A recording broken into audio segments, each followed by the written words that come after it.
Hey everyone, and welcome to your, this one is for Aaron because he had to do the last episode without me. He totally botched this. Aaron, this is how this goes. It's your favorite YouTube series and ours as well.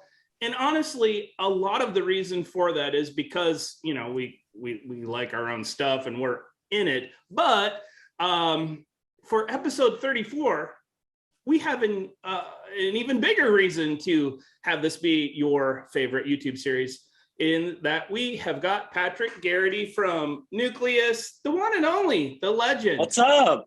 Is here with us, and we're going to be talking. I've got Anthony with me from the Really Bad Security crew. We're going to be talking all about vulnerability management today, which I think is a topic that Anthony and I have probably talked more about than any other topic, except, you know, where we want to eat or drink. And so with that, now, Patrick, you've presented for us, you've been around, everybody knows you, but they might not know you at Nucleus. So let's get this started by having you, reintroduce yourself to our audience, and then start off. I'm going to give you that first easy softball question that we always start off with, is that why would someone want to spend, besides like you're fun to talk to, why would someone want to spend some time talking with you or anyone else at Nucleus? Yeah, that's a great question. So I'm a VP at Nucleus. I come from a technical background. I'm VP of marketing, right? So a little bit non-traditional, I'd say. So help in the organization and getting visibility for Nucleus. And I previously have worked at Duo Security, got acquired by Cisco with multi-factor authentication, helped spin Census out of the University of Michigan, and then worked as VP operations at Blumira in detection and response, SIM side of things. So, and now at Nucleus with vulnerability management. So one thing in common is, like, every time I go to a company, people are like, oh, why would you want to go work in that space? Like, it sucks. And so vulnerability management is challenging. Previously, SIM is challenging. MFA was really challenging. We're talking 10 plus years ago, right? And then attack surface management with Census didn't even really exist from a market category. So like that's part of like my background is like, yeah, how do we take things that nobody likes and help bring them to market and help people understand why they might need something different than what they've always been doing from a security perspective. So as far as like why someone would talk to us at Nucleus, we traditionally, I always like to set expectations, work with larger scale organizations. So like enterprises, large managed service providers, and work globally with the fact that vulnerability management is very, very difficult. And so taking a risk-based approach to vulnerability management, so you're able to get a grasp on, first off, what are your assets? What are the vulnerabilities associated with those assets? Which of those should be prioritized to go patch? And then how do you actually get those that information out to the people that actually own the applications, because the security teams often aren't the ones that are writing code or managing a firewall. And so that's really where we fit in from a market perspective and how we help our customers. So I want to start. Okay, so we're vulnerability management. I think that means a lot of different things to a lot of different people. So let's start by maybe having a conversation about just exactly what vulnerability management means, because I think for some people they think of that as like scanning and patching, and maybe that's scanning and patching servers and desktops and those sorts of things, but I think there's a bigger story there, right? So Patrick, give us your definition of vulnerability management. Oh, that's an interesting question, because there's a lot of misinterpretations. I think part of it is looking at the history and evolution of vulnerability management. So if you look like 10, 20 years ago, it was, you have a Tenable, Nessus, Qualys scanner, right? And you're scanning your network and seeing what's vulnerable. It was pretty typical. And that technology is commoditized. It works pretty well, right? And then you layer in, starting to get into the application side of things. So then you get into application scanners and how you scan for vulnerabilities there. But then there was this ugly thing like the cloud, as we all know, came along. Really? And so what happens is you have these large organizations that now they have many different scanning tools for different, whether it's application side, network side, cloud side, attack surface management. And so it's hard to even get a grasp a lot of times for organizations on, well, first question, what are my assets, right? Because you need to know that before you even start doing vulnerability management. And so there's also some great tools, I'll say, like Rumble, that help you with getting visibility into what your assets are from a network perspective that are taking a different approach too.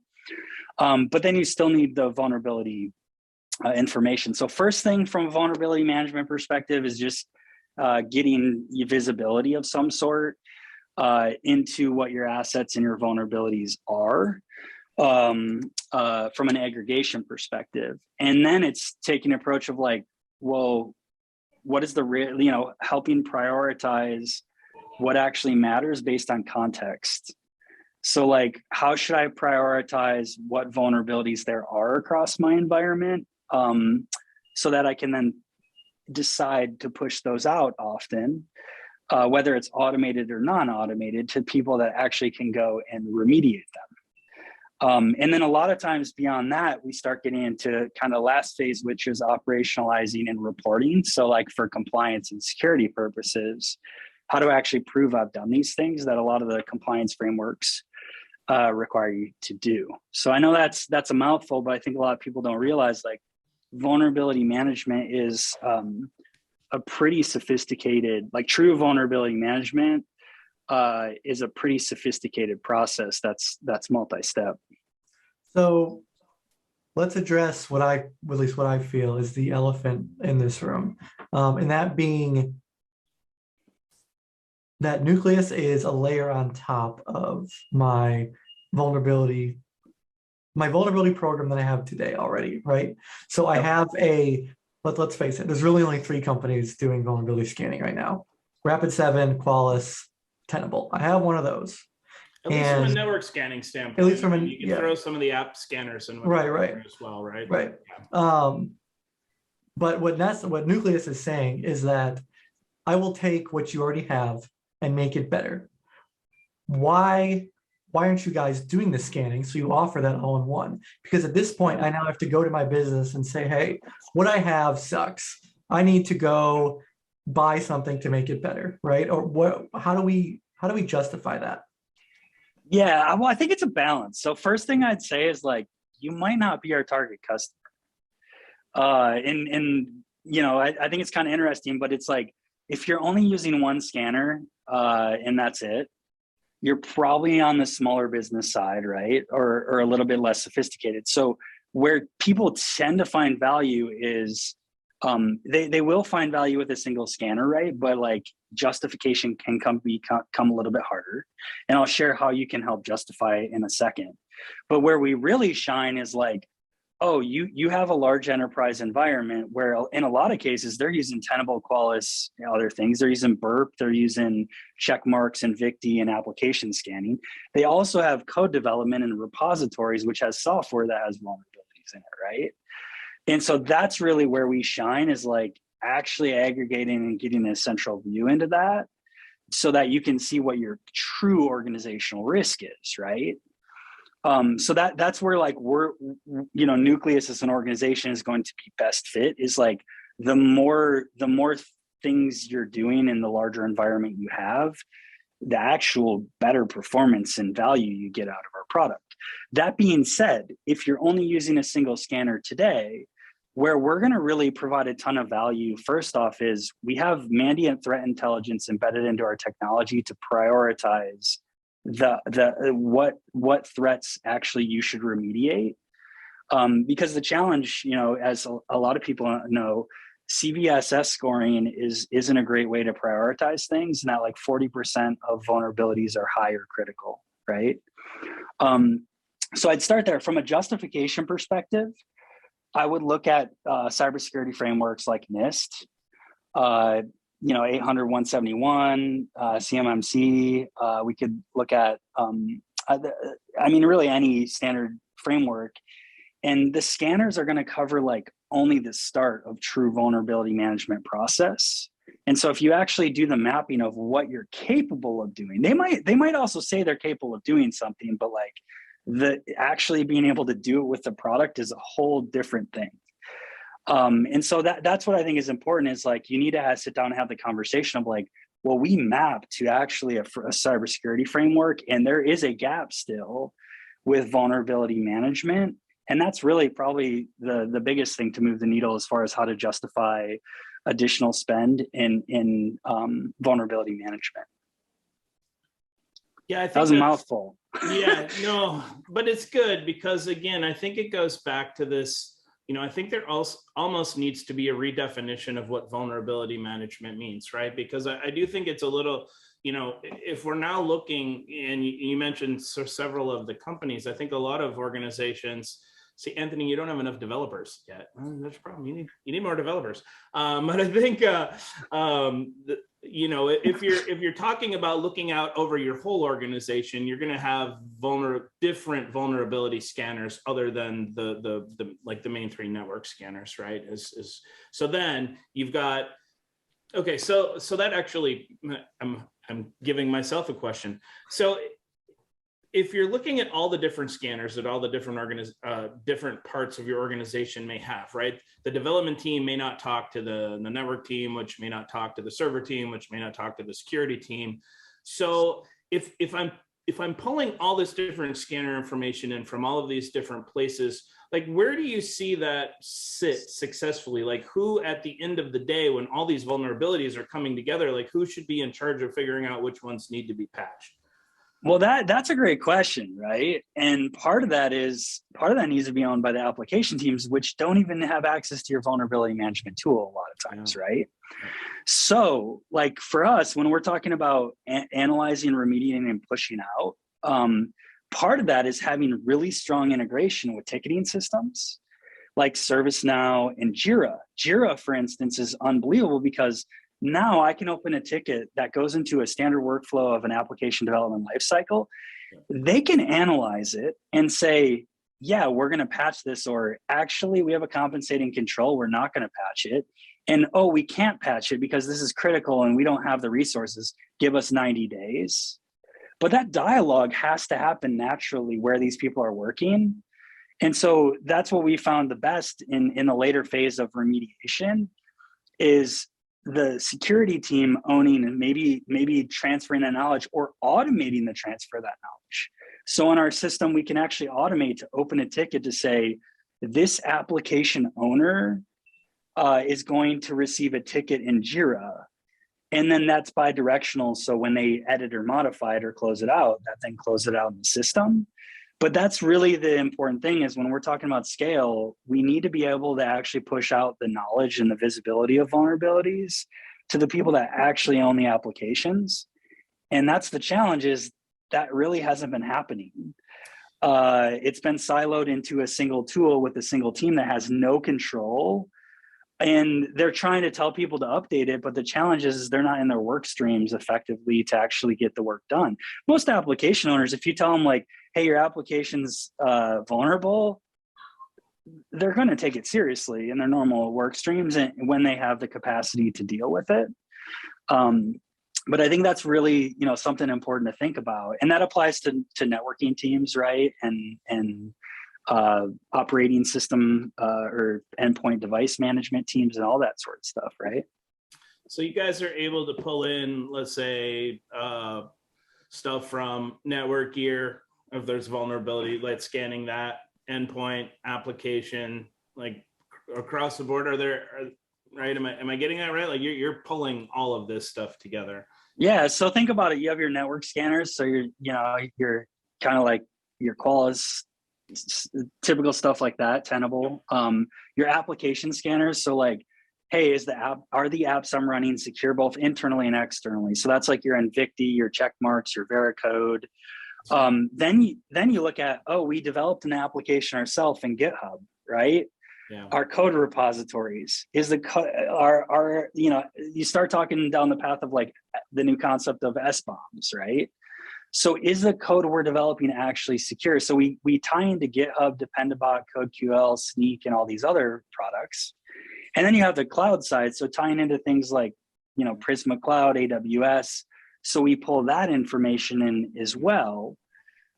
So we can give you a full stack analysis to say like, well, hey, based on this asset, we found it in these 5 different systems. And part of the magic in what we're doing is we're creating an asset inventory database that deduplicates all this information. So when you see one asset, it's like, oh, we found it in Tenable, we found it in your application scanner, we found it in some code that, you know, from your code repositories associated with that. And then, you know, the full list of vulnerabilities truly associated with that asset. You're truly aggregating all vulnerability data. So, you know, this is probably partially my fault, but I typically get pigeonholed into thinking vulnerability management equals, you know, endpoint, very common, which is firewalls, right? When, you know, as you mentioned, we do have, you know, vulnerability scanners for, you know, various parts of the enterprise. Yeah, that's why I think that like vulnerability management needs to be redefined. That's why we do these things. Look at, I did, however, there was one acronym that was thrown in there, SBOM, which is software bill of materials. So just want to get the acronym out of the way. But yeah. Hey, I just learned it myself too. I mean, it is new, right? At least a new concept, right? Where you're understanding what's within your code and what could be vulnerable, because a lot of developers are using different packages, right, of code with what they're building. Very, very common practices, right?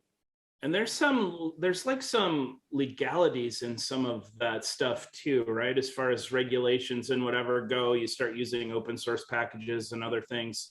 So now as you're putting that SBOM, we described it, now we can use the acronym again, together, like there's reasons beyond just knowing what's in there. There's some legality stuff there too. So one of the, like, I just wrote a case study with a customer of ours, right? And I think it's really interesting. Their primary use case was actually software development. And I think it's interesting, like they're on the cybersecurity side and they're working for a large energy company, right? And they had limited visibility, and they wrote custom code to try and get visibility into the applications and the code repositories, but the custom code always broke. Like, so they were constantly, it's like, well, yeah, our security team isn't developers. We can't just maintain a bunch of connectors, right? So essentially we were able to tie into like GitHub and CodeQL and all these different pieces. And now the security team has visibility without having access to the actual code repositories, which developers don't want you to have. Yeah. And so now I can actually make informed decisions to then say, hey, developers, your code is vulnerable and you should consider patching it, right? And that's a big win, where like a lot of security teams don't have any visibility into that. And that's a big part of security, is the security software development lifecycle. So I think those are the types of things that we're able to really help. And then that customer is circling back around and then pulling in all their Qualys data and their application scanning data as well. But they first started with us doing, you know, essentially aggregating their code repositories. So Anthony, I think this gets a lot to another thing that we talk about all the time, is that security people have really got to start being more a part of their business and their organization, and having some of these conversations, right? Because I don't know, Patrick, if you agree, but I mean, I would look at this as like security still sitting maybe at the top of this heap of vulnerabilities, and being the you know, probably who's running the Nucleus program, right? But then, and figuring out like where all of this stuff should go to. But that's going to require a whole lot of conversations, right? And like you said, the developers may push back because they might be under a timeline, and hey, this is a risk that I'm going to accept for now because we got to get this application out. Or the infrastructure team has got some servers that got to get out, and hey, we know there's a couple of things, we'll patch them when we can. But I feel like the security team should still be the quarterback of all of that. Is that kind of how you're seeing a successful? Yeah. Yeah, I think you're right. It's like, hey, pushing out and enabling people to get visibility. And it's like, if I can automate getting them the information and let them make the decision because they're closest to the actual application, and then I have proof that they did something, that's the best I can do. I can't go in and like force an upgrade, Right. right? But then if they said, hey, we did these things and that's aligned with the security program, then great. If they didn't actually do them, that's a whole nother conversation. Yeah. At the end of the day, we need to stop thinking, and this keeps going back to more philosophical, but we need to stop thinking just in terms of technical, right? We need to take a step back, get relationships with our business, get those connections, and really start to understand how what we're doing is driving or impacting business needs. Yeah, you hear that, security people? You're enablers of your company, right? We're not holding up stop signs anymore, right? We need to be holding up go signs, like here, go to business faster, go to market more secure, go to market more stable, all of those things. Yeah. Well, and to be honest, developers, like if you're giving them information, just to like, you're not saying their baby's ugly. It's like, hey, there's these vulnerabilities. You probably should do something about it. That's information they can act on. Most developers don't know that their code is not secure. They can't act on it. And so like enabling with that information so they can actually make a change is a big impact, right? And then getting agreements across the business to like what actually is a priority. Well, the priority might change not only based on severity of exploitability, and that's like a big piece we do with our included Mandiant threat intelligence, but it might also include things like, oh, you have to actually prove that you're patching things with CISA, or you have assets that aren't critical. So like maybe those shouldn't be prioritized, because if the thing gets owned, it's not the end of the world. And so I think taking all those factors in, like, and that's how our platform works. So you can automate and make informed decisions on what and when to patch, right? Anthony, since you're the one that still lives in the real world, do you see a disconnect? And obviously you can only say what you can say, but like, here's all the vulnerabilities that our scanners have found, and now I need these 3 teams to be able to go and do this stuff. Like, is that tough? Is that like, yeah, I would say the workflow, I mean, it's fairly, I would say, archaic, right? So you get a vulnerability scan report, right? And here's all the vulnerabilities. And some, most of the technologies today have their own proprietary risk score assigned to it that can help with, some prioritization and things. But at the end of the day, it's you sending this PDF or email to whoever, whether it be the data center team, the endpoint team, or whatever, and just saying, hey, we found this, fix it. And that's really as far as it goes. More sophisticated places may do rechecks, shortly after patching to make sure that, the scanner is indeed showing that those were remediated. But at the end of the day, yeah, the workflow is fairly stale. Yeah. And so I think a combination, like we have customers that they get a ton of different people in the tool. I mean, we have customers that have upwards of like 500 plus administrators in Nucleus. Because there's that many people managing different things that actually are involved in the process at scale. So like think of like a very, very large airline, for instance, right? Like it's easy that there's going to be hundreds to thousands of people involved in patching and vulnerability management. I know that's out of the realm of a lot of people's minds, but like that's a real reality.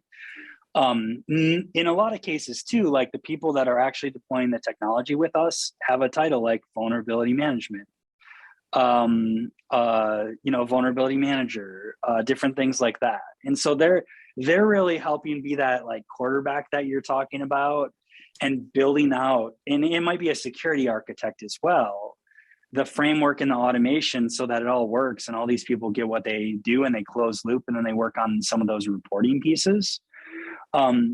But I think what's really important there is it's like, you can't, like, even proprietary risk scoring, there's a balance there. Like, the only thing I care about is like, or people should be caring about as much is the vulnerability exploitable and being used in the wild? Yeah. Because if you center down to that thing, you can actually solve your biggest problems very fast and quick as well. And I'm not saying that you shouldn't patch some of the other things, but at least that's where you should start, is where like the world knows things are being exploited and vulnerable. And that's a big reason why we incorporated Mandiant's threat intelligence is in CISA as well, is that's validated that it's being exploited in the wild. That's a big win for a lot of organizations when they send all their vuln data to us and they think they've been doing a great job, and it comes up that they have, publicly available exploitable vulnerabilities. They know where to start. Is a real reality. Well, I think it's a daunting task, right? And there's only so many hours in the day, and you have to do testing and patching. I mean, I spent 15 years of my life doing that on a monthly basis. So that's a painful undertaking, again, because you got to make sure that you're getting the patches, but you got to test and make sure something else isn't ready. So I think anything that can happen to help you just figure out, like, no, these are actually the vulnerabilities that we need to get patched, and help, because that's a no fun job. Right? No one is ever like, ooh, it's patch weekend, and gets all excited about it. So yeah, and the reality is a lot of people are wasting time pushing a ton of patches that actually, they're misled, that they're actually increasing their security. And that's kind of the challenge. And so I think like there's some standards like CVSS 4.0 should help improve some of that. But yeah, frankly, it's like, well, even if this stuff is critical, if nobody's exploiting it, it's not exploitable. Those are different things not factored in today. Into a lot of the scoring systems out there, that unfortunately I think mislead people to spend a lot of time on things that they could be doing things of higher value from a security perspective. Fascinating stuff. I think one final question that I have is, which of the skateboards behind you is like your favorite? Because you got some pretty good ones back there. Probably, I mean, I'm a 90s kid, so like you have Chad Muska, but really this wall is like kind of there's more. Oh yeah, and there's more, and there's more. If anybody wants some skateboards, there's so many, and I'm trying to think of like, the Muskas are kind of cool because I'm a 90s kid, and that was my era of like, true skateboarding as a kid. But I really like the like Nadas and Palo Alto, or Powell Peralta ones. I'm thinking firewalls. And so I think at Black Hat, I think I'm gonna actually take this board and have that. So maybe that will be my favorite right now. As far as bringing it to the event. So I'm loving that Nadas Copus one on the top up there. That's good stuff. Yeah. These I think there's like 4 Nadases right here. Yeah. I was not distracted at all while we were talking by staring at skateboards. So. That's all right. Are either of you going to Black Hat? Not this year. Sadly, no. But maybe next year. Right now, all we can think about is CloudCon. That is all my brain has. Sorry, CloudCon. Yeah. Just coming up in less than 2 weeks away. So good stuff. But Anthony, I think we learned some stuff today. We learned that we probably need to take a new look at vulnerability management, what that really truly means for you and your organization, because there's probably a lot more to it than traditionally what we've been thinking. And if you are struggling to manage, understand, and prioritize all of the different vulnerabilities that you have inside of your organization, you should probably get a hold of Nucleus and talk with them. So Patrick, as always, super fun talking with you. Hopefully we will see you again in person sometime soon. And thanks. I'll try and be out for CloudCon. I probably should get a ticket. You're not sold out yet, are you? No, it's like an 8,000 person stadium. We have some space left. I'm gonna buy my ticket today. But tickets are going fast and well, so we're doing good. Yeah, we've got some pretty exciting stuff lined up. So hey, everyone that's out there watching, you're going to see the little subscribe thing pop up here somewhere. Please do that. Subscribe to the channel, like, share, comment, all that great YouTube stuff. Patrick, again, thank you so much, and we'll see everybody next time for episode 35.